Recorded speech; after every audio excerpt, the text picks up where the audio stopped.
ഇപ്പം നമ്മൾ ഉണ്ടാക്കി വെച്ചാലുണ്ടല്ലോ ഒരു 2 മാസം കഴിഞ്ഞ് മഴയാണ്, ആ സമയത്ത് നമുക്ക് ഇത് ഉപകാരപ്പെടും. വേറൊന്നുമല്ല, ഒരു വളമാണ്. അത് കരിയില കൊണ്ട് ഉണ്ടാക്കുന്ന കരിയില കമ്പോസ്റ്റ്. ഇത് നമുക്ക് ഇപ്പോൾ വേനൽക്കാലം ആയതുകൊണ്ട് തന്നെ ഇഷ്ടം പോലെ കരിയില ഉണ്ട്. അപ്പോൾ ഈ കരിയിലൊക്കെ വെച്ചിട്ട് സിമ്പിളായിട്ട് നമുക്ക് ചെയ്തെടുക്കാൻ പറ്റുന്ന ഒരു കമ്പോസ്റ്റാണ്. അപ്പോൾ ഒട്ടും പൈസ ഒന്നും കൊടുക്കാണ്ട് നമുക്ക് വളം കിട്ടിയാൽ നല്ല കാര്യമല്ലേ. അപ്പോൾ നമുക്ക് കരിയില കമ്പോസ്റ്റ് എങ്ങനെ ഉണ്ടാക്കാമെന്ന് നോക്കാം. പെട്ടെന്ന് ഇത് നമ്മൾ അടിച്ച് വാരി എടുത്ത കരിയിലാണ്. അപ്പോൾ ഇതൊരു ചാക്കിൽ ഇങ്ങനെ കൂട്ടി വെക്കുന്നുണ്ട്. ഇതെങ്ങനെ ഉണ്ടാക്കണമെന്ന് വെച്ചാൽ, നമ്മൾ ഇതുപോലെ കിട്ടുന്ന കരിയിലകൾ ആദ്യം തന്നെ ചാക്കിൽ കുറേശ്ശെ ഇട്ട് കൊടുക്കാം. എന്നിട്ട് ലെയറായിട്ട് വേണം നമുക്കിത് സെറ്റ് ചെയ്യാം.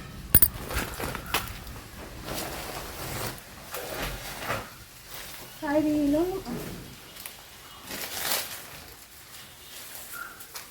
ഇത് കണ്ടോ, ഇത് കുറച്ച് പച്ചിലയാണ്. അപ്പം നമുക്ക് ഇത് ഉണ്ടാക്കാൻ വേണ്ടിയിട്ട് ആദ്യം തന്നെ നമ്മുടെ ചാക്കിൽ കുറച്ച് കരിയില നിറക്കണം.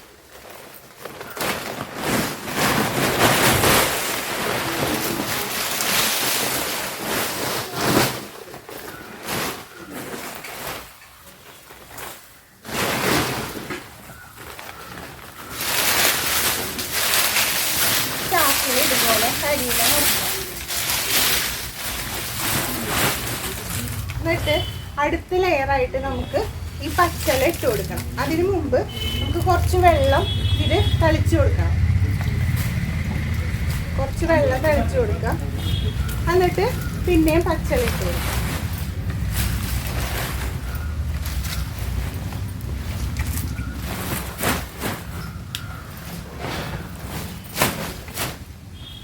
ഇത് ഉള്ളിയുടെയൊക്കെ തൊണ്ടാണ്, കണ്ടോ, ഉള്ളിയുടെയൊക്കെ തൊണ്ടാണ്. ഈ ഉള്ളിയുടെ തൊണ്ടും നമുക്ക് ഇതിലിട്ട് കൊടുക്കാം.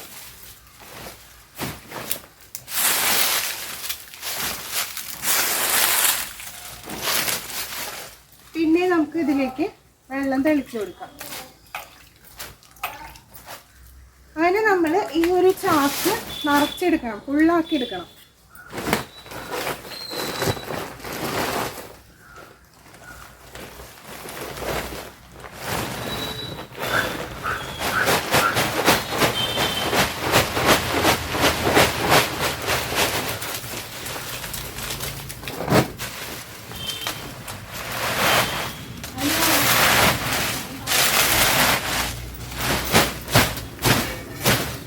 ഓരോ ലെയർ ഇട്ട് കൊടുക്കുമ്പോഴും അതിൻ്റെ കൂടെ കുറച്ച് പച്ചിലയും അതുപോലെ കുറച്ച് വെള്ളവും ഇതുപോലെ തളിച്ചു കൊടുക്കണം.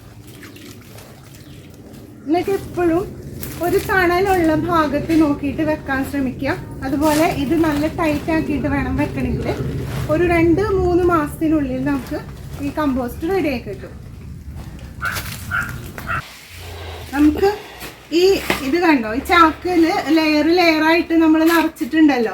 കരിയിലയും പച്ചിലയും ലെയറായിട്ട് നിറച്ചിട്ടുണ്ട്. ഓരോ പ്രാവശ്യം കരിയില ഇടുമ്പോഴും നമ്മൾ അതിൻ്റെ വെള്ളം തെളിച്ചു കൊടുക്കുന്നുണ്ട്. അത് കഴിഞ്ഞിട്ട് പിന്നെ പച്ചില ഇട്ടു, അപ്പോഴും വെള്ളം തെളിച്ചു, പിന്നെ കരിയില ഇട്ടു. അങ്ങനെ നമ്മൾ ഇത്രയും ലെയറാക്കി എടുത്തിട്ടുണ്ട്. ഇനി ലാസ്റ്റായിട്ട് നമുക്ക് ഇതൊന്ന് ഫില്ല് ചെയ്യാൻ വേണ്ടിയിട്ട് നമുക്ക് അതിലേക്ക് ശീമക്കൊന്നയുടെ ഇലയാണ് കേട്ടോ, ശീമക്കൊന്നയുടെ ഇല ഇത് ഇട്ട് കൊടുക്കാം. ഏറ്റവും നല്ല ഒരു ഇലയാണിത്, ശീമക്കൊന്നയുടെ ഇല. ഇത് നമുക്ക് വെറുതെ മിക്സിയിലിട്ട് അടിച്ചിട്ട് ചെടിയുടെ കടക്ക് ഇട്ട് കൊടുത്താലും നല്ലതാണ്.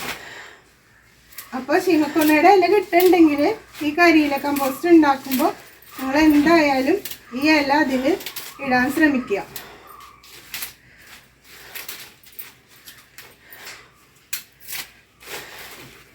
നമ്മുടെ നാട്ടിൻപുറത്തൊക്കെ ഇത് ഒരുപാട് കിട്ടും. നമ്മുടെ വീട്ടിലില്ലെങ്കിൽ ഇതുപോലെ അപ്പുറത്തൊന്ന് പറിച്ചെടുത്താലും മതി. അപ്പോൾ നമ്മളിത് പറിച്ചിടണം കേട്ടോ. ഒരു കഷ്ണം ഞാൻ മാറ്റി വെക്കുന്നുണ്ട്. ഇത് എൻ്റെ മത്തൻ്റെ കടക്കെ കുറച്ച് ഇതുപോലെ ഒഴിക്കാനുണ്ട്. അത് മിക്സിയുടെ ജാറിലിട്ട് ഇതുപോലെ ഈ ജ്യൂസ് ആക്കി എടുക്കാനുണ്ട്. അതിനാണ് ആ ഒരു കൊമ്പ് മാറ്റി വെച്ചത്. ബാക്കി കംപ്ലീറ്റ് ഇതേ ഞാൻ ഇതിലേക്ക് ഈ ചാക്കിലേക്ക് ഇടണം കേട്ടോ. ഇനി ഇതിൽ ലാസ്റ്റ് ചാണകം വെള്ളമാണ്, ചാണകം കലക്കിയതാണ്. ഇത് പെട്ടെന്ന് കമ്പോസ്റ്റ് ആവാൻ ഇത് സഹായിക്കും. ഇതിൻ്റെ മുകളിലേക്ക് ഈ ചാണകം കലക്കിയ വെള്ളവും കൂടി ഒഴിച്ചു കൊടുക്കുന്നുണ്ട് കേട്ടോ. കണ്ടോ, ഇനി നമുക്ക് ഇതെന്താ ചെയ്യേണ്ടതെന്ന് വെച്ചാല് നന്നായിട്ടൊന്ന് കെട്ടി വെക്കണം. ഇതുപോലെ പിടിച്ചിട്ട് നല്ല ടൈറ്റ് ആയിട്ടൊന്ന് കെട്ടി വെക്കണം.